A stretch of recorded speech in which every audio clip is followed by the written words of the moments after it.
कर्मेंद्रियों के व्यवहार को चालू रखता है, लेकिन बुद्धि योग से है वैराग। यही बात गीता में भी बताई है। अर्जुन ने पूछा इस मन को कैसे कंट्रोल करें,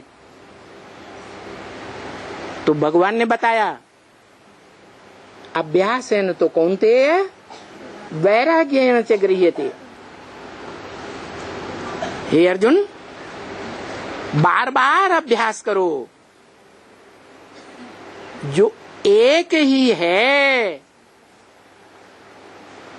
सच्चा ज्ञान देने वाला। क्या क्या है? सच्चा ज्ञान देने वाला, सद्गति देने वाला। उस एक को याद करो। 63 जन्मों का जो और आत्माओं के साथ हिसाब किताब है, और वो हिसाब किताब हमने अपनी इच्छा से जोड़ा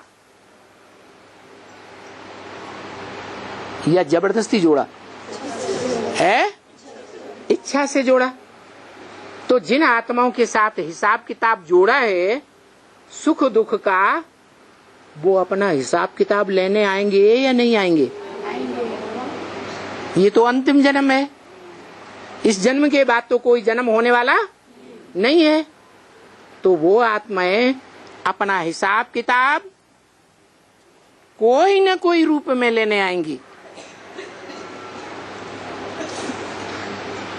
तो क्या करना है?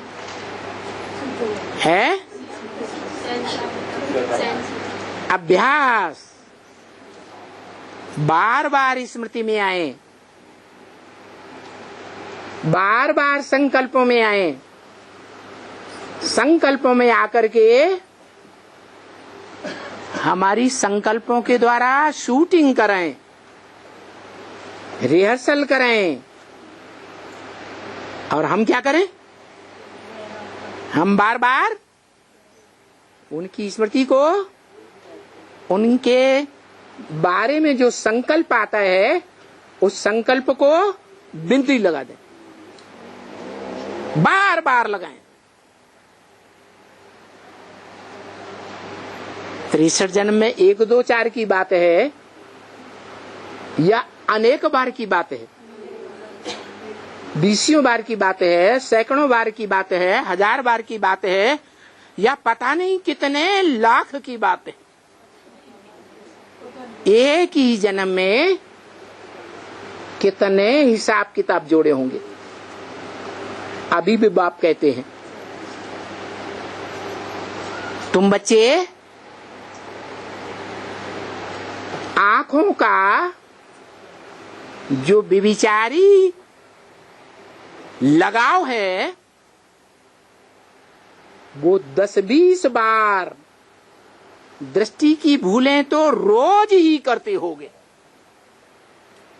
अब बताओ, साल में 365 दिन और 50 बार का गुणा कर दो तो एक ही साल में कितना हिसाब किताब बन जाता है। तो क्या करना है? कोई की भी याद आए उन सब से वैराग भाव आना चाहिए। क्या? उनकी स्मृति ठहरनी नहीं चाहिए, 1 सेकंड में भगाना है। ऐसा बार बार अभ्यास करना है। और वो अभ्यास भी बार बार पक्का कब होगा?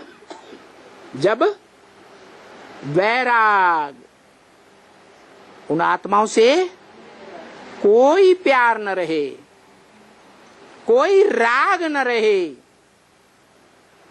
अगर प्यार आया, जैसे मान लो इस जन्म में भी बहुत सी आत्माएं हैं जिनके साथ बुद्धि योग जुड़ गया।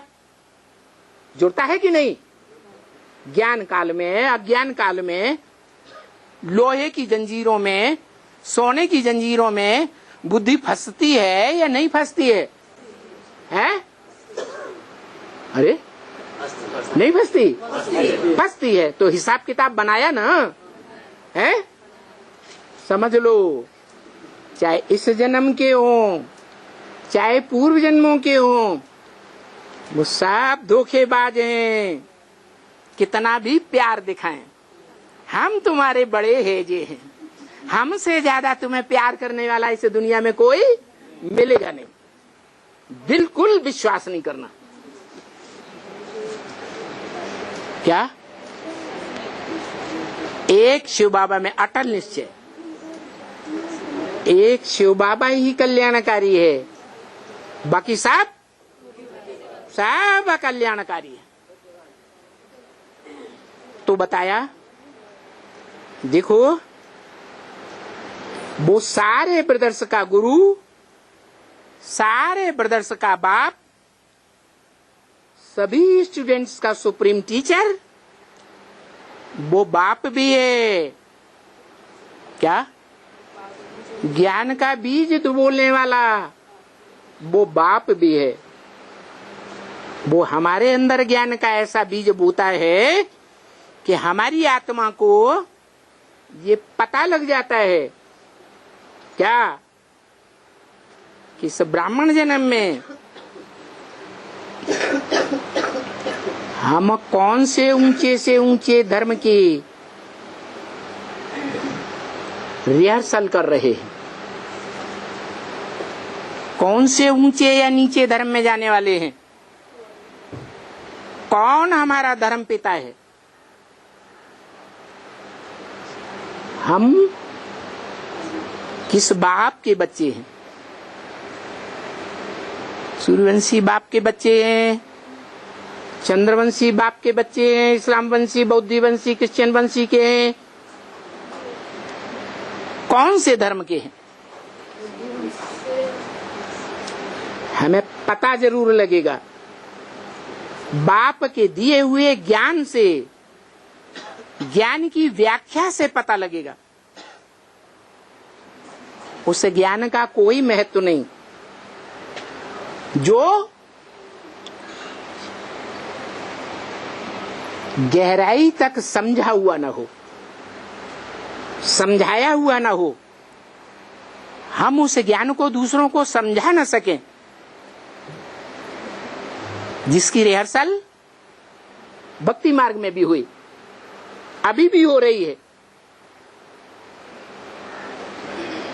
ब्रह्मा के उन्मुख से निकले हुए ब्रह्म वाक्यों को, वेद वाणी को दुनिया इतना ऊंचा मानती है, लेकिन क्या वेदों को पढ़ती है, पढ़ाती है, समझती है? ऋचाओं को पढ़ती है, समझती समझाती है? नहीं। यहां शूटिंग कैसे होती है?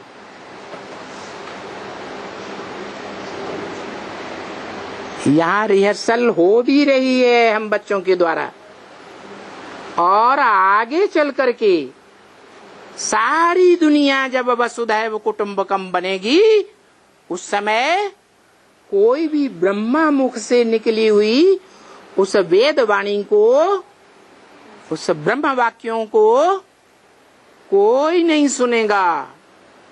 तुम बच्चे अभी भी नहीं सुनते हो, क्योंकि जानते हो वो थर्ड क्लास वाणी है।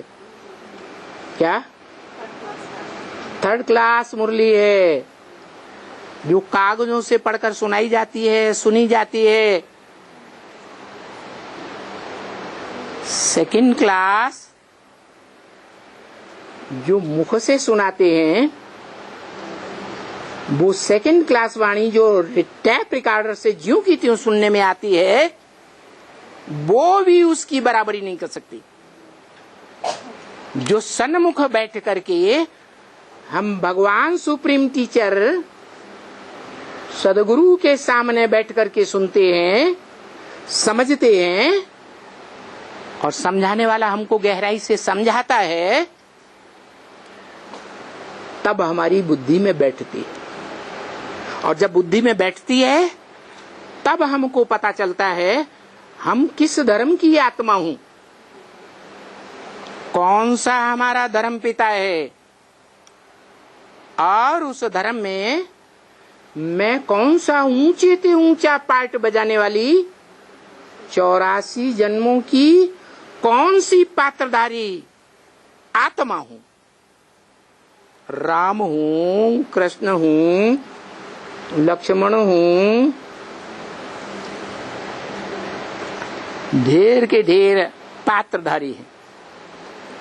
जगदम्बा हूं, लक्ष्मी हूं या उनकी सहयोगी हूं, अव्वल नंबर की सहयोगी हूं, राइटियस संयोगी हूं, लेफ्टिस्ट में सहयोगी हूं, अभी पता चलता है जब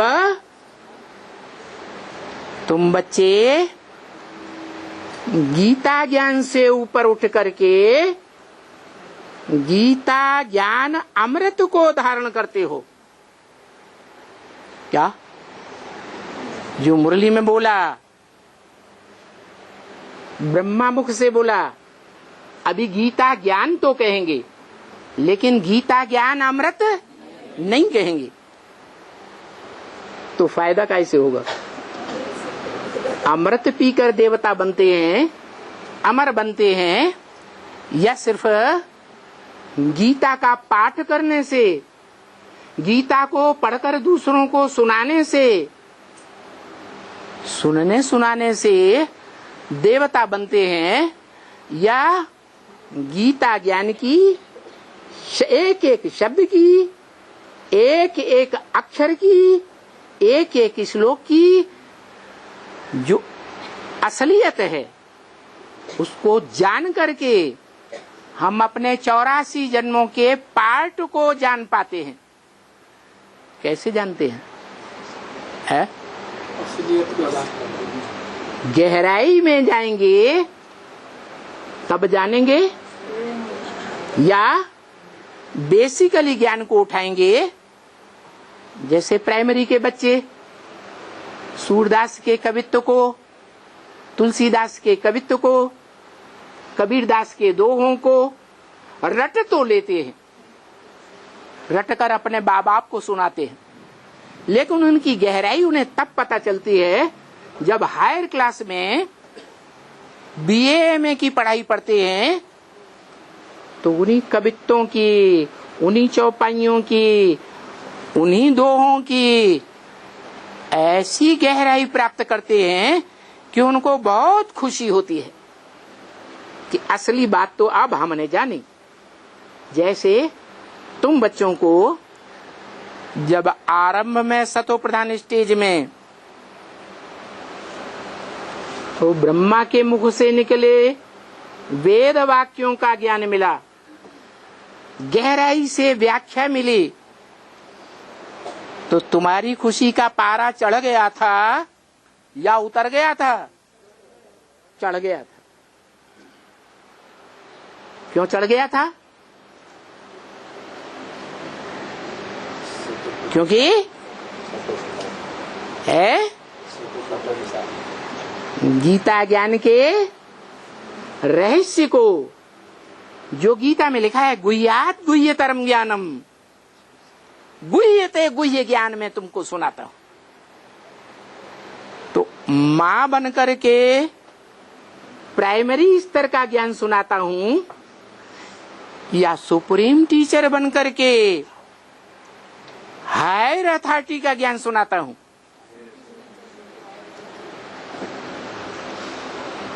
तो जो मुरलियां हैं वो ब्रह्मा के मुख से निकली वेद वाणी तो है। क्या? गीता ज्ञान तो है, लेकिन उनका विस्तार नहीं है, उसकी व्याख्या उन मुरलियों के एक एक शब्द की, एक एक वाक्य की, एक एक अक्षर की, एक एक वो पैराग्राफ की जो गहराई मालूम होनी चाहिए वो नहीं पता चलती। तो वो गहराई के लिए शास्त्रों में गाया हुआ है, गीता में भी आया है, सांख्य योगौ पृथक बाला प्रबदंती ना पंडिता। सांख्य और योग ये अलग अलग नहीं है, ये है तो एक ही। योग और सांख्य, उसे योग कह दो, क्योंकि योग तभी लगेगा जब सह आख्या माने व्याख्या, व्याख्या के साथ ज्ञान को समझेंगे। व्याख्या के साथ ज्ञान को नहीं समझेंगे तो योग लगेगा ही नहीं, बाप को पहचानेंगे ही नहीं। जैसे 80 साल अभी हो गए, अभी तक जो मुरलियां बेसिक में पढ़ाई जाती हैं, सुनी जाती हैं, और हम बच्चे भी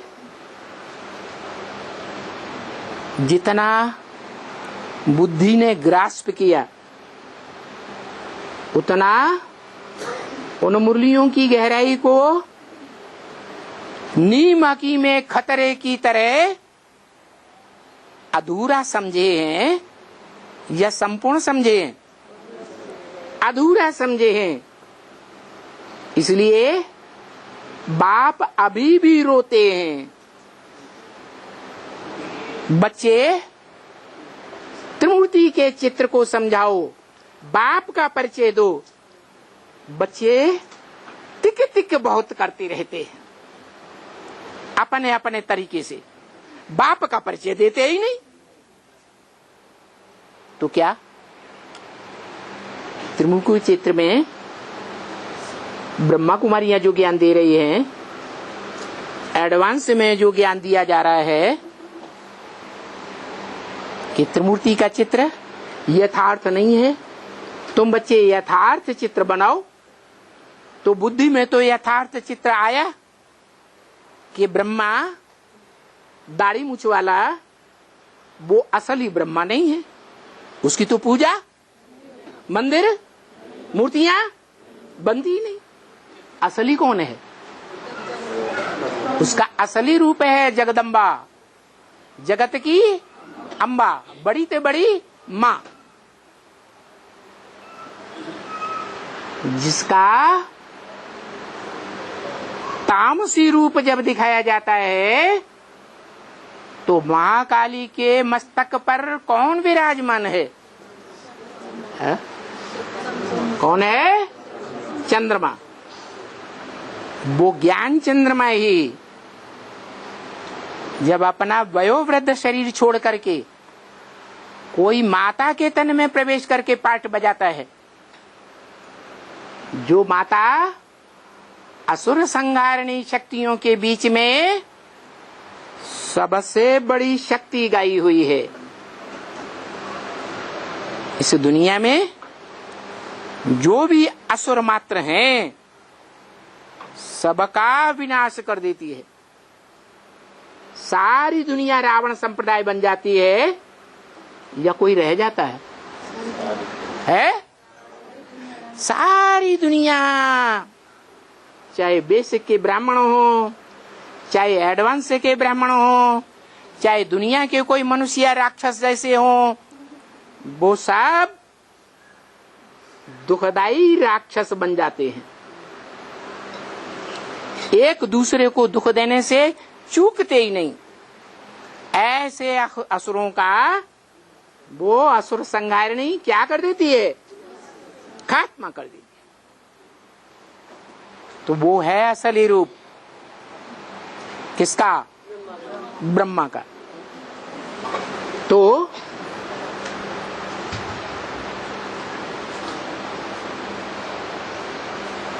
वो तो माँ है।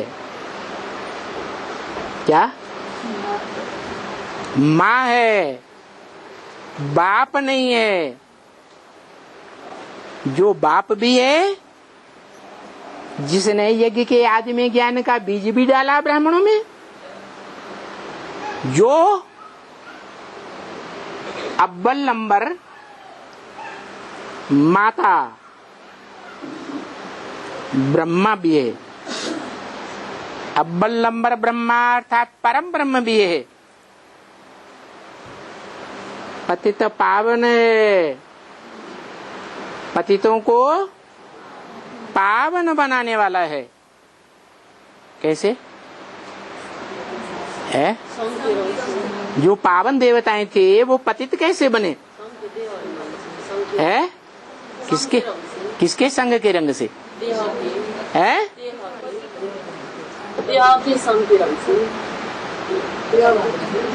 देवान के संग के रंग से।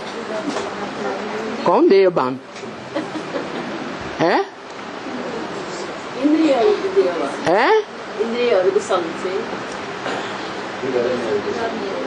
किसके संग के रंग से पतित बने?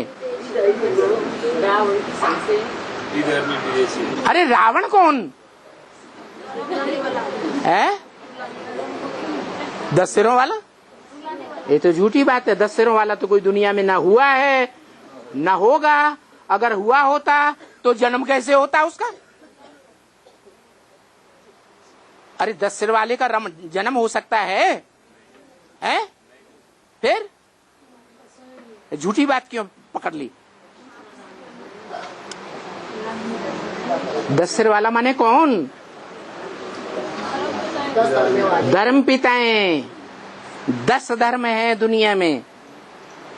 10 धर्मों के 10 धर्म पिताएं पहले सात्विक होते हैं, सतो प्रधान, और अंत में तमो प्रधान बन जाते हैं। जब तमो प्रधान बन जाते हैं तो वो संगठित हो जाते हैं तामसी रूप में, और वो ही रावण का 10 सिर कहा जाता है। रामायण में उन्हें राम का बाप दशरथ भी कहा गया। उनके 10 शरीर रूपी रथ मनुष्य सृष्टि रूपी झाड़ में जो साक्षात्कार से बनाया हुआ है, उसमें नीचे जड़ों पर बैठे हुए दिखाए गए हैं।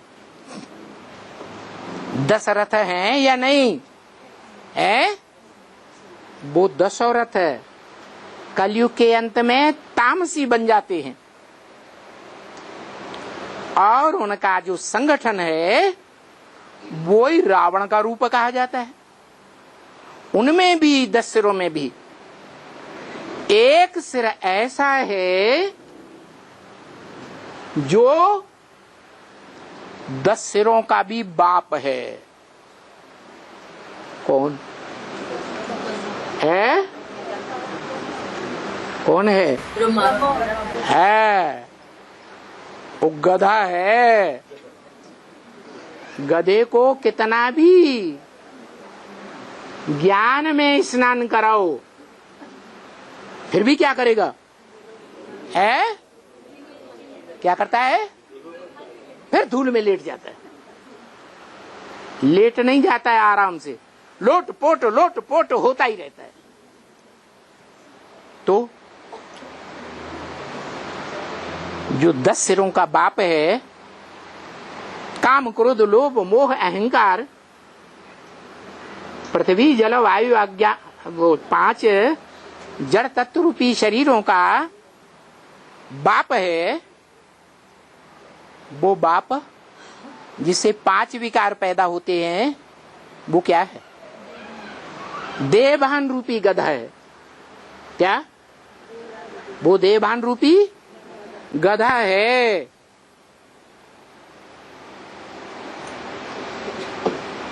गधा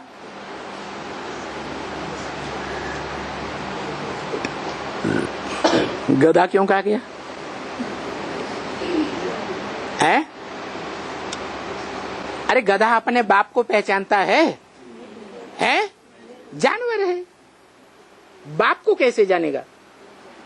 उसे गधे के रूप में भी दिखाते हैं, उसे बैल के रूप में भी दिखाते हैं, उसे मन रूपी घोड़े के रूप में भी दिखाते हैं।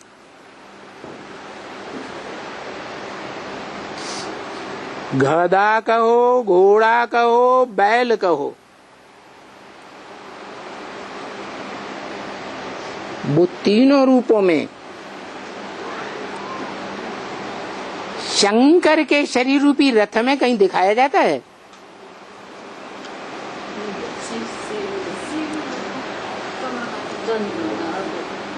काम विकार की चरम सीमा भोगने वाला सर्प कहो,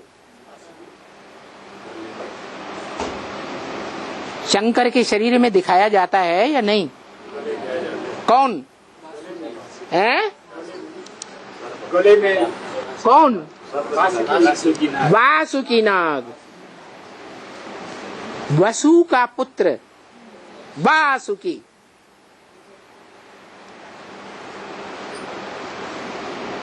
भागवत में उसका नाम दिया है वासुदेव।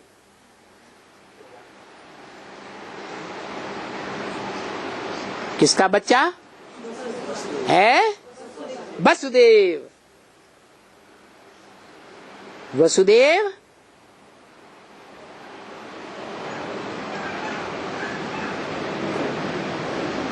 कौन सी जाति का था? है? यादव जाति का था।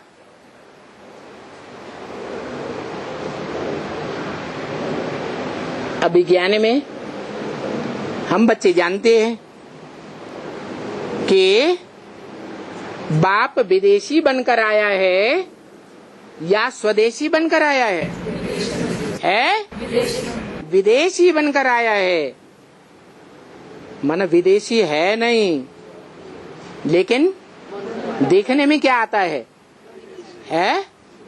विदेशी देखने में आता है और बोलता भी है।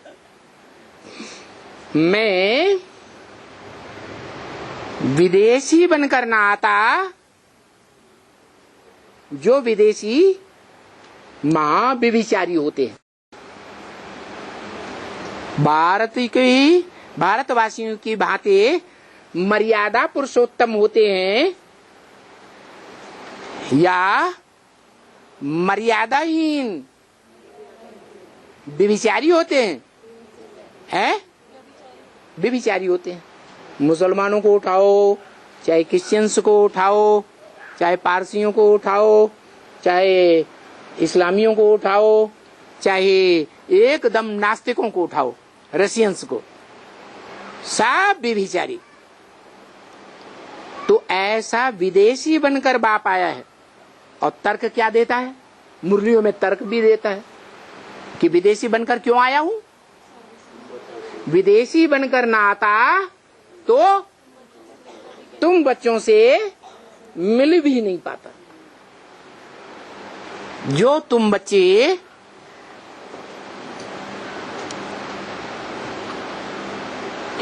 बीज हो ना,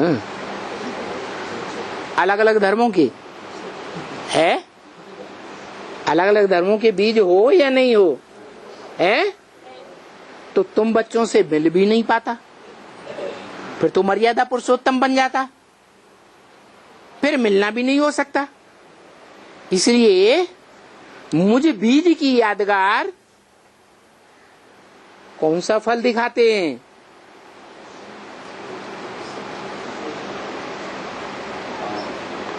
मैं विदेशी बनकर आता हूँ नहीं विदेशी।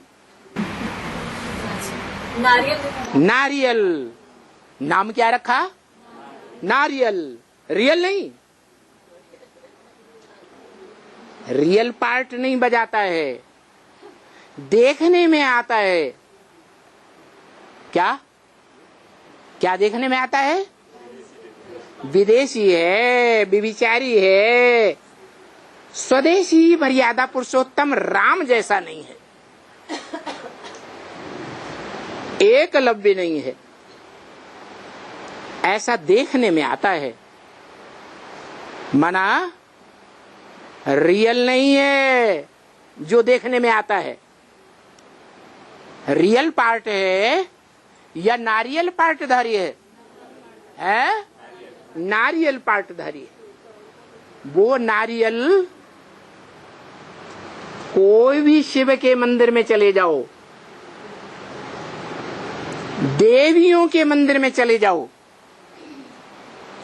वो एक ही फल विशेष माना जाता है जो शिव के मंदिरों में और देवी के मंदिर में धाड़ से फोड़ा जाता है। क्या? धाड़ से फोड़ा जाता है, तब पता चलता है। क्या? अरे ये तो भिखारी बालों की यादगार नहीं है, जो नारियल में चारों ओर बाल ही बाल होते हैं, बाल भिखारों की यादगार है ना। ये भिखारी नहीं है, ये तो अंदर में एकदम सफेद है। उसके अंदर की मलाई भी सफेद और उसके अंदर का नारियल वो भी सफेद। तो देखो, वो ऐसा बाप है जो कहता है कि बाप के अंदर के प्यार और बाहर के प्यार की बड़ी भारी युक्ति है। ऐसा बाप भी है और पतितों को पावन बनाने वाला भी है। जैसे पावन देवताओं को धर्म पिताओं ने संग के रंग में ला करके पहले कन्वर्ट किया ना, कन्वर्ट करके अपने देशों में ले गए। आज भी इस्लामी भारत की कन्याओं को भारत से उठा करके विदेश में ले जा रहे हैं या नहीं ले जा रहे हैं? ले जा रहे हैं। ये आदि से ही उनकी परंपरा चली आ रही है। संग के रंग से ऐसा भिखारी बनाते हैं जैसे राक्षस भिखारी होते हैं, राक्षस राक्षसी बनाते हैं। संग के रंग से बनाते हैं ना, कि मन बुद्धि रूपी आत्मा की याद से बनाते हैं, याद से बनाते हैं या शरीर की इंद्रियों के संग के रंग से बनाते हैं? शरीर की इंद्रियों के संग के रंग से क्या बनाते हैं? पवित्र देवताओं को अपवित्र भिखारी बनाते हैं। तो बताओ, भिखारी से निर्विकारी, पतित से पावन फिर कैसे बनेंगे? संग के रंग से बनेंगे। हाँ, बुद्धि योग से हम संग करेंगे। बाबा भी कहते हैं मुझे याद करो, और तो कुछ नहीं कहते। कहते हैं ना, क्या कहते हैं? मुझे याद करो। तो बुद्धि के संग के रंग से याद करेंगे ना, पावन बन जाएंगे? अरे क्यों नहीं बन जाएंगे? तर्क क्या है? कारण क्या है? रसगुल्ला खाया होगा तो याद आएगा, या खाया ही नहीं होगा तो याद आएगा? खाया होगा तो याद आएगा। ये इंद्रियां हैं भोगने वाली, खाने वाली। कोई ने सतयुग त्रेता में आंखों का सुख भोगा है, कोई ने ज्ञानेंद्रियों का सुख भोगा है ज्यादा, और कोई आत्माओं ने द्वैतवादी द्वापर युग से कलयुग के अंत तक कर्मेंद्रियों का सुख भोगा है। भोगा है या नहीं भोगा है? हैं? उस एक का नहीं भोगा। जिन्होंने भोगा है उनको अंतिम जन्म में ऑटोमेटिक वो याद आएगा या नहीं आएगा? ऑटोमेटिक उनको याद आएगा। जिन्होंने नहीं भोगा है उनको याद नहीं आएगा। तो ये हिसाब है प्रैक्टिकल में इंद्रियों के संग के रंग का। जिन्होंने प्रैक्टिकल शरीर की इंद्रियों के संग के रंग से एक का संग लिया है, उनको वो संग युग में ऐसा टाइम जरूर याद आता है, ऐसा टाइम बन जाता है कि उनको बहुत याद आता है। उसे एक की याद के सिवाय और कुछ भी सूझता नहीं है। जैसे भागवत में दिखाया है कि भगवान जब कंस जैसे, जरासंध जैसे, शिशुपाल जैसे राक्षसों को मारने के लिए मथुरा चले गए, तो गोपियां वियोग में व्याकुल बनी रही, या उन्होंने कोई दूसरा रास्ता ढूंढ लिया है? वियोग में व्याकुल बनी रही तो किसकी याद करती रही है? कृष्ण की याद करती, एक भगवान की ही याद करती रही। याद तो आई ना, याद से ही पावन बनती है। कौन? वो 16,000 गोपियां गुप्त संबंध भगवान के साथ जोड़ने वाली, जिन्होंने गुप्त संबंध जोड़ा। उस गुप्त संबंध को, प्रैक्टिकल संबंध को दुनिया नहीं जानती, वो उस गुप्त संबंध को जानती है। और बुद्धि योग से याद करके राजयोगिनी बने। जो राजयोगी संपन्न योग की सिद्धि होने पर नंबरवार राजघराने के भांति बनते हैं।